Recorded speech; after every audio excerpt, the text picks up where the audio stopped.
Hello नमस्कार। मैं doctor Surendra कंसली ज्योतिष आचार्य ज्योतिष की इस नई श्रृंखला में आपका स्वागत करता हूं। दोस्तों, आज बात करेंगे हम कर्क राशि की जो कैंसर साइन है और इसमें बताएंगे कि जो इस समय आपके ये जो 2025 है इसमें पड़ने वाले जो मुख्य प्रभाव हैं उनको देखेंगे।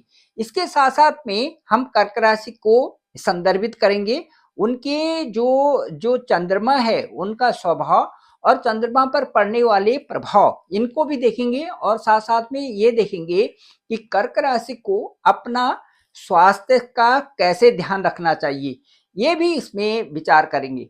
चलिए शुरू करते हैं कर्क राशि की। आज जो ये कर्क राशि को हम चंद्र राशि से आज की प्रेडिक्शन करते हैं। मैं सबसे पहले ये कहना चाहूंगा आपको कि जो ये कर्क राशि है, ये कर्क राशि को कई प्रकार से नामों से पुकारा जाता है।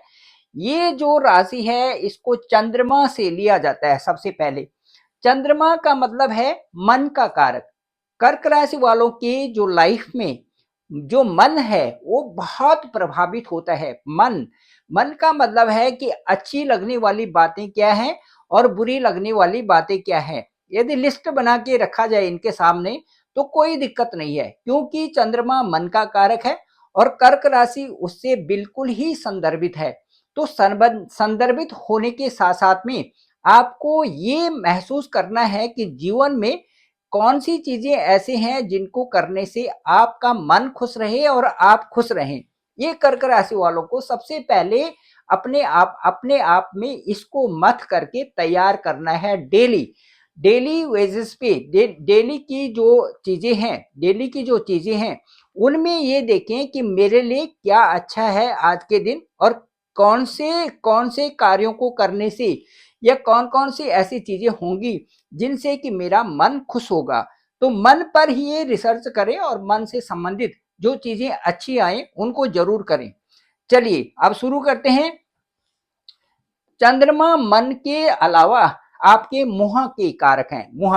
मुंह जो है वो भी चंद्रमा से लिया जाता है कि चंद्रमा की तरह इनका मुंह है, चंद्रमा की तरह गोल मुंह है, चंद्रमा की तरह कलाएं हैं, चंद्रमा की तरह क्रिएटिविटी है, चंद्रमा की तरह कलात्मक जो विशेषता है, चंद्रमा की तरह लेखन है, चंद्रमा से खूबसूरत चीजों को इंगित किया जाता है। और जो चंद्रमा है ये आपके मुंह से संबंधित को भी जो मुंह है उसको उसका भी प्रतीक है। कर्क राशि वालों के लिए मैं कह रहा हूं।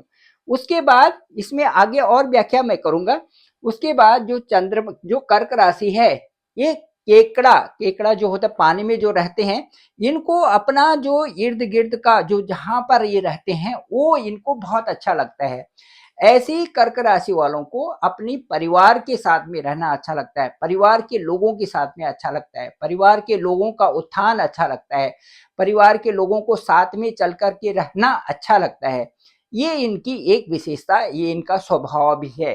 अब इसके साथ साथ में और यदि व्याख्या करते हैं कर्क राशि की, तो और राशि इसकी व्याख्या करने से इसमें जल तत्व की ये राशि है। अब जल तत्व की राशि का मतलब है कि जल से इनके स्वास्थ्य पर प्रभाव पड़ता है। पानी इनके लिए अच्छा चाहिए, डाइट इनके लिए अच्छा चाहिए, डाइट अच्छी चाहिए, पानी अच्छा चाहिए, ये कर्क राशि के साथ में लगा हुआ है। चलिए इसके बाद एक और लेते हैं कि जो ये जो यहाँ पर काल पुरुष की कुंडली देखते हैं तो 1 2 3 4 यहाँ पर आती है कर्क राशि और यहाँ पर 5 अंक है।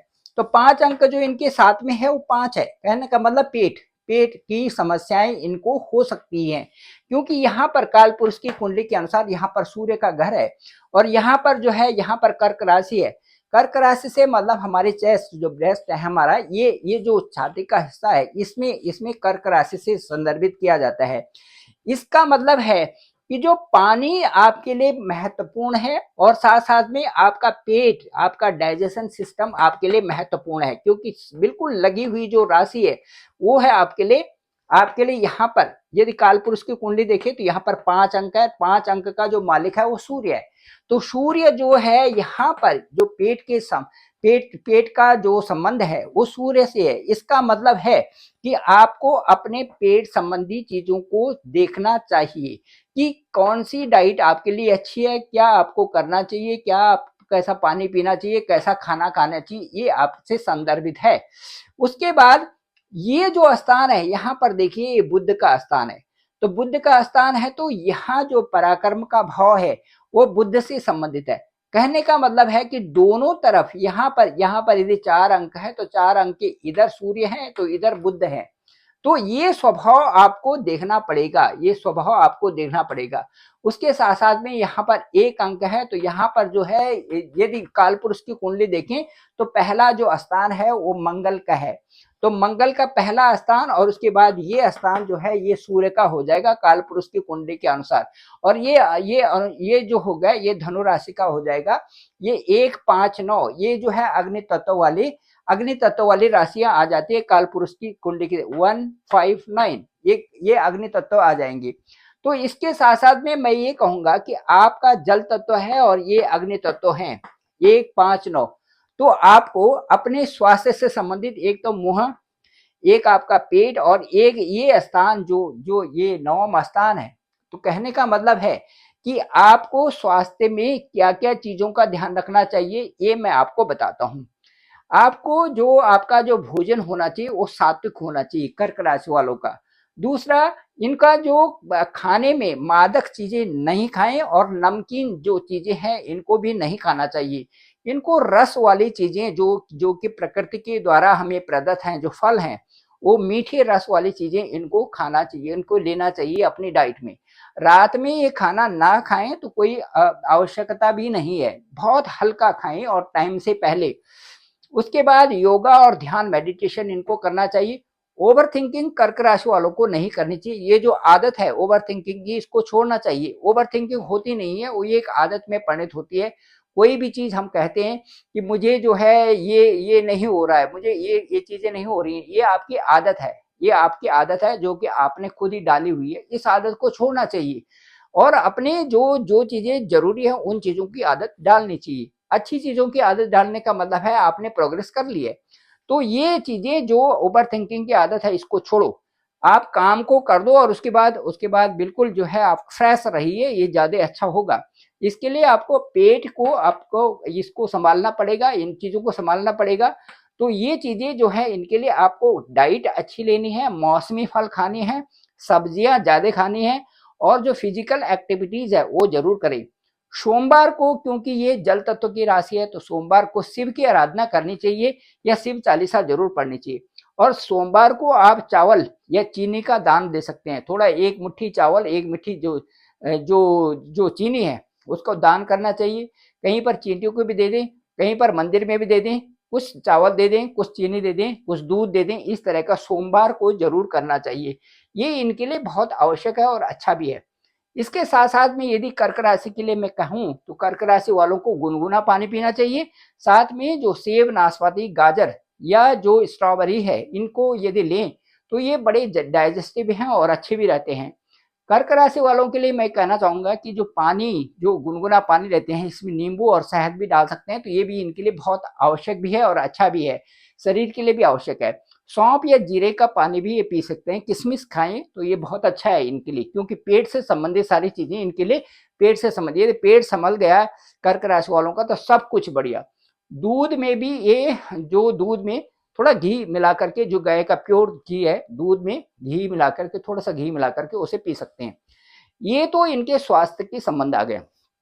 अब मैं ये कहूंगा कि जो 2025 है, 2025 में क्या अच्छा है इनके लिए। सबसे अच्छा तो इनके लिए ये है कि 2025 में जो शनि है, देखिए यहाँ पर अष्टम भाव में ये बदल रहे हैं, ये जा रहे हैं इनके भाग्य स्थान में। तो ये बहुत बड़ी विजय हो रही है आपकी, क्योंकि अष्टम भाव में जब शनि होता है, चंद्र कुंडली के हिसाब से हमने लिया, और अष्टम का शनि यहाँ पर परेशानी तो देगा ही भाई। आपको जो है अपनी समस्याएं के साथ में आपकी पारिवारिक समस्याओं के पास साथ साथ में आपको कुछ ऐसी चीजें जो हो नहीं रही थी वो चीजें वहां पर आ जाती हैं। भी आपको कई प्रयास कर रहे हैं, कई प्रयासों के बावजूद भी कोई चीज नहीं हो रही, तो वही आपकी थिंकिंग, ओवर थिंकिंग का कारण बन जाती है। तो ये सारी चीजें आपके सामने थी, ये पूरे जो 2.5 साल से, पूरे 2 साल से 2.5 साल से ये चीज चल रहा था। यहाँ पर भी जो है आपका करियर में, यदि हम कहेंगे ये पार्टनरशिप में, यहाँ आपके वैवाहिक जीवन में ये चीजें आपके साथ में सेटल नहीं हो रही थी। जिन लोगों की शादी नहीं हो रही थी तो वो हो नहीं रही थी, यहाँ पर भी नहीं हो रही थी। अब यहाँ पर हम देखेंगे तो मार्च तक ये बन नहीं रहा है उस हिसाब से, जिस तरह से ये कुंडली में यहाँ पर शनि गोचर कर रहे हैं, तो कई सारी समस्याएं यहाँ से आपके साथ में सॉल्व नहीं हुई अभी। तो वो हुई नहीं, तो जब तक ये यहाँ पर नहीं जाती, यहाँ भाग्य स्थान में नहीं जाते शनि, तब तक कई सारे कार्य रुके हुए हैं। धीरे धीरे करके कार्य संपन्न तो हुए हैं, लेकिन रुके, उनको एक प्रकार से रुकना ही चाहिए कि यदि टाइमली कोई चीज नहीं होता तो वो उनको रुकना ही कहते हैं। अब मैं ये कहता हूं कि जब ये भाग्य स्थान पर यहाँ से जाएंगे तो बहुत बेहतर रिजल्ट आपके लिए दे रहे हैं भाग्य स्थान में। उसी तरह से भाग्य स्थान के साथ साथ में मैं ये कहूंगा कि यहाँ पर आपका जो अभी अभी से जो आप प्लानिंग बना रहे हैं, और ये 2 महीने में जितनी मेहनत करेंगे आप, 2-3 महीने में, जब तक कि यहाँ पहुंच रहे हैं शनि, तब तक ये बेहतरी के लिए बहुत ज्यादा उपयुक्त है। ये जो मेहनत होगी आपकी बड़ी बड़ी उपयुक्त होगी। जो ये जनवरी, फरवरी और मार्च है, ये बड़ी उपयुक्त मेहनत आपकी गिनी जाएगी, क्योंकि यहाँ से उन चीजों को खोज रहे हैं जो कि बहुत आवश्यक है। और साथ साथ में, क्योंकि आलस्य भी रहेगा, पेट संबंधी समस्याएं भी आपके साथ में अभी रहेंगी, आलस्य भी रहेगा, पेट संबंधी समस्याएं भी रहेंगी और कई इस प्रकार से। लेकिन उसके बावजूद भी, क्योंकि शनि अब जो है मीन राशि, मीनस्थ बोलते हैं नहीं कि मीन में जाने के लिए मीनस्थ हो गए, मीन की तरफ जा रहे हैं, तो मीन की तरफ जा रहे हैं, तो वो चीजें कम होती हुई नजर आ रही हैं। कई सारी चीजें ऐसे हैं कि जो जिससे ऐसा लग रहा है कि नहीं यार अब सब ये चीजें ठीक हो जाएंगी। तो इन ठीक होने के लिए जो आपकी आप मेहनत है, जो अभी आप काम कर रहे हैं, ये आपको एक बहुत अच्छा आगे के लिए बहुत अच्छा परिणाम दे रहा है। तो मैं ये कहना चाहूंगा कि ये जो चीजें हैं आपकी आपकी जिंदगी में बहुत अच्छा शुभ परिणाम भी दे रहे हैं, और कई प्रकार से अच्छे रिजल्ट्स यहाँ पर आपको मिलेंगे। तो यहाँ पर एक तो शनि का गोचर आपके भाग्य स्थान में, जिस स्थान में भी शनि जाते हैं उस स्थान को बहुत पुष्ट बना देते हैं। शनि का सबसे अच्छा पंडा यही है कि जहां पर शनि गए वो स्थान आपके लिए बहुत अच्छा हो जाता है। शनि का यहाँ पर जाने का मतलब भाग्य स्थान में आपने काफी वृद्धि कर दी, भाग्य स्थान को काफी अच्छा कर दिया। और जब भाग्य अच्छा हो गया तो सारी चीजें अच्छी होंगी। भाग्यम फलते सर्वदा कहा जाता है कि कहने का मतलब है कि भाग्य का फल यदि अच्छा है तो सारे फल अच्छे होंगे। पूरी कुंडली के 12 हाउसेज आपके चमक गए, तो भाग्यम फलते सर्वदा ये कर्क राशि वालों के लिए होता है, क्योंकि यहाँ पर शनि चले जाएंगे ठीक 29 मार्च को। आपका यहाँ पर शनि का गोचर होगा 29 मार्च को। अब 29 मार्च का मतलब ये है कि आपका जो समय है ये अप हो गया, और ये 2.5 ईयर के लिए यहाँ पर रहेंगे, 2.5 ईयर्स के लिए यहाँ पर रहेंगी। तो ये आपके लिए बहुत ही और भी सोने में सुहागा हो गया। इसके साथ साथ मैं ये कहना चाहूंगा कि जो दूसरा गोचर है वो भी महत्वपूर्ण क्यों है और कैसे। 2025 में तो यहीं पर जुपिटर बने हुए हैं, ये आपका इनकम का स्थान है, ये है इनकम का स्थान। इसका मतलब इनकम में बहुत बड़ी बढ़ोतरी तो नहीं है, लेकिन जो इनकम है वो आपकी चल रही है, लगातार चल रही है। ये है जुपिटर। जुपिटर कभी भी किसी चीज को रोकते नहीं, जो चीजें चल रही है वो फ्लो में चलती रहती है, और बहुत ज्यादा भी देते नहीं, इतना ज्यादा भी नहीं देंगे कि आप जो है उसका उपयोग गलत जगह में करने लगे। वो उतना ही देंगे कि भाई ईश्वर इतना दीजिए जामे कुटुंब समय, मैं भी भूखा ना रहूं और साधु न भूखा जाए। ये है परिभाषा बृहस्पति की। बृहस्पति की एक ऐसी परिभाषा है कि जो आपको अमृत भी दे देते हैं, और अमृत के साथ साथ में बोलते हैं कि बस ठीक है, आप आपके मन को मना लेते हैं कि बहुत है यार, जो मेरे पास है काफी है। ये है बृहस्पति, ये बृहस्पति की है।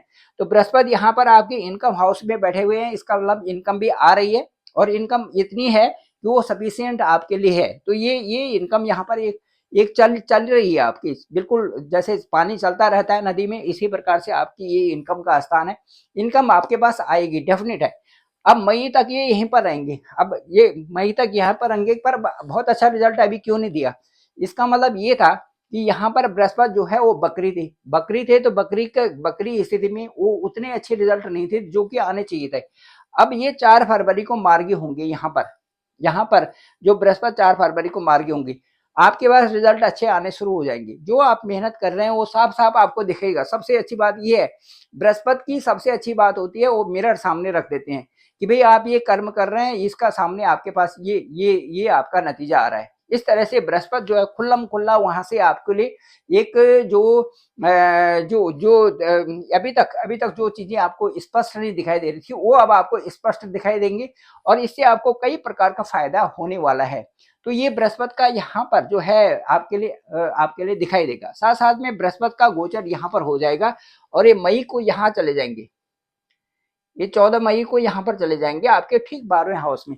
अब बृहस्पति जैसे ही 12वें हाउस में जाएंगे तो बृहस्पति के 12वें हाउस में जाने से कुछ चेंजेस वहां पर भी आएंगे। 12वें हाउस में जाने से चेंजेस कुछ यहाँ पर भी है। अब ये चेंजेस क्या आएंगे, ये आपका विदेश वाला भाव है, ये आपका धर्म कर्म वाला भाव है, ये आपका कई प्रकार से ये करते हैं कि बढ़ोतरी का भाव भी है ये, और साथ साथ में इसका व्यय का भाव है। तो ये कहने का मतलब है कि यदि बृहस्पति यहाँ जाते हैं तो बृहस्पति के यहाँ पर जाने से क्या होगा कि आपके जो भी खर्चे होंगे वो धार्मिक कार्यों से संबंधित या ऐसी कार्यों से संबंधित होंगे जो कि आपके लिए आवश्यक भी होंगे और साथ साथ में जिनका करना आपके लिए अच्छा समझा जाएगा। वहां पर बृहस्पति इस तरह से कार्य करेंगे। लेकिन बृहस्पति की जो यहाँ से दृष्टि होगी 1 2 3 4 5 ये देखिए यहाँ पर होगी, और बृहस्पति की तो जो दृष्टि होती है वही लाजवाब होती है। ये आपके चतुर्थ स्थान में है, इसका मतलब कई सारे परिवर्तन आपके सुख में ला रहे हैं। फिर देखिए 6 7 फिर 8 फिर 9 फिर यहाँ पर एक दृष्टि होगी। इसका मतलब पारिवारिक से संबंधित कई सारे आप कार्य वहां पर कर रहे हैं, रिसर्च से संबंधित आपकी रिसर्च पूरी कर रहे हैं, कई प्रकार की स्थितियां यहाँ पर जो है पूरी होती हुई नजर आ रही हैं। इससे पहले ही जो मई तक का जो पीरियड है इसी में आपको लाजवाब यहाँ पे प्रोग्रेस मिलेगी, और उसके बाद यहाँ बृहस्पति का गोचर यहाँ पर होने से भी कई प्रकार के सुखों में आपकी वृद्धि हो रही है। साथ साथ में मैं ये कहूंगा कि जो राहु केतु का गोचर है ये भी आपके लिए किस तरह से परिणाम दे रहा है। राहु देखो अभी यहाँ पर है, राहु आ जाएंगे यहाँ पर, राहु पीछे चलते हैं तो आ जाएंगे अष्टम में, आ जाएंगे अष्टम का राहु जो है किन्हीं कारणों से अच्छा भी है, किन्हीं कारणों से अच्छा नहीं भी है। तो आपको अपना अपना ध्यान रखना है उसमें, और क्योंकि राहु आपके यहाँ पर कई प्रकार से जो भाग्य को रोक रहे थे, यहाँ पे भाग्य की कई सारी चीजों को रोक रहे थे, यहाँ से जब यहाँ पर आएंगे मई में 18 मई को आएंगे तो भाग्य स्थान बिल्कुल फ्री हो जाएगा। यहाँ पे तो भाग्य स्थान फ्री हो जाएगा तो वहां से मई के बाद आपकी बहुत अच्छी प्रोग्रेस शुरू हो जाएगी। कहीं पर भी आपको ये और ये स्थान ये है जहां पर एक नौकरी मिलना, एक व्यवसाय मिलना, एक अच्छे से फील्ड में आपको जाना दिखाता है। मुझे ऐसा लगता है कि कर्क राशि वालों के लिए जो ये भविष्यवाणी होगी, जो मई के बाद जो पीरियड आ रहा है, जो समय आ रहा है, वो अति उत्तम सर्वोत्तम आ रहा है, और उसमें आपका एक अच्छी जागृति भी है। साथ साथ में आपका भाग्य का उदय तो हो ही रहा है, और उसके साथ साथ में एक अच्छी नौकरी आपको मिल रही है, अच्छा फील्ड आपको, अच्छा कारोबार आपको मिल रहा है, और उसमें एक उन्नति होती हुई भी दिखाई दे रही है। तो ये था कर्क राशि का। Thank you very much. मैं डॉक्टर सुरेंद्र खंसली, ज्योतिष आचार्य। डिस्क्रिप्शन पे मेरा नंबर है 9868280191। आप मुझे डायरेक्ट कॉल भी कर सकते हैं। आपकी होरोस्कोप कुंडली को देखेंगे कि क्या है कुंडली, क्या लग्न है, क्या और कहाँ कहाँ पर ग्रह गोचर हो रखे हैं, गोचर कुंडली भी देखेंगे, नवांश कुंडली भी देखेंगे। सारा का एक प्रेडिक्शन करके, एनालिसिस करके आप तक भेजेंगे। मुझे लगता है कि वो प्रेडिक्शन आपको बहुत अच्छी लगेगी, क्योंकि पूरी वार्ता करेंगे जब तक कि आपके पूरी कुंडली के जहां जहां पर भी ग्रह हैं उनका विश्लेषण करेंगे। उसके बाद गोचर कुंडली में जाएंगे, गोचर क्या बता रहा है उसके हिसाब से देखेंगे कहाँ पर है और कब कब अच्छी प्रोग्रेस आपके साथ में हो रही है, उन दिनों की चर्चा करेंगे, और मुझे लगता है कि वो चर्चा आपको बेहद अच्छी भी लगेगी। Thank you very much. आप सभी लोगों का आभार, आप सबका धन्यवाद। मेरे इस चैनल को आप लाइक, शेयर और सब्सक्राइब जरूर करें, सभी लोगों तक भेजें ताकि इसको सबको जानकारी हो सके, और सबके आपके बीच हम आकर के आपको एक पुष्ट वार्ता, आपसे भी कुछ हम सीखेंगे, हमसे भी कुछ आप सीखेंगे। मुझे लगता है कि जो मेरा अपना अनुभव होगा इस फील्ड में वो मैं आपसे जरूर शेयर करूंगा। Thank you very much. आप सभी लोगों का आभार, आप सभी का धन्यवाद।